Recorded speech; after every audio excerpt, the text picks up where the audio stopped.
Il-bomba li nqatlet biha Daphne Caruana Galizia ħadet wara messaġġ SMS li ntbagħat minn fuq dgħajsa.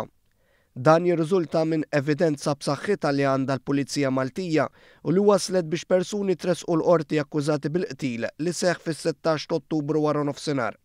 Dik li għandha l-Pulizija Maltija hija evidenza li persuni qrib l-investigazzjoni iddeskrivew bħala waħda b'saħħitha ħafna.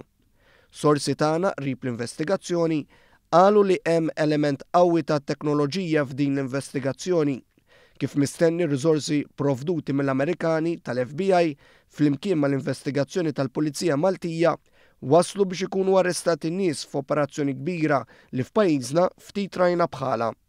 Operazzjoni li saħansitra kienet imfaħra mid-direttur tal-Europol bl-organizzazzjoni tiegħu tagħti is-sem tagħha wkoll. Jirriżulta li filwaqt li l-ordni ntbagħtet minn mobile, il-bomba kienet ma' kaxxa li magħha kellha apparat li jinkiseb faċilment. Kien ma' dan l-apparat li kien hemm SIM card li rċiviet il-messaġġ tal-mewt. Jirriżulta li fil-ħin tal-esplużjoni kien hemm komunikazzjoni bejn il-persuna li minn fuq id-dgħajsa bagħtet l-SMS u persuna oħra li kienet il-bidnija. Iż-żewġ riġiel huma fost l-arrestati mill-Pulizija.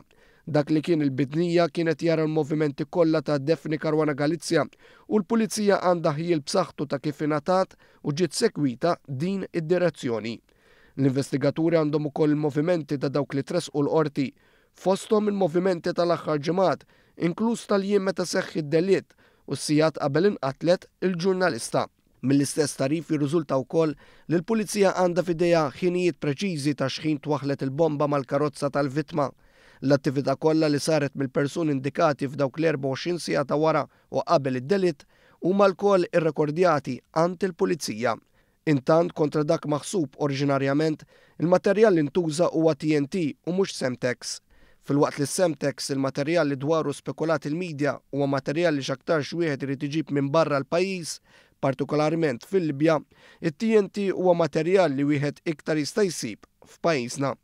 Din l-investigazzjoni tkun meqjusa bħala waħda mill-iktar sofistikati f'ħafna snin bil-kollaborazzjoni ma' forzi barranin taħt id-direzzjoni tal-Pulizija Maltija tista' tkun kisret ċirku ta' kriminalità li jmur lil minn dan id-delitt. Fil-fatt uħud mis-suspettati għandhom ukoll rekord kriminali.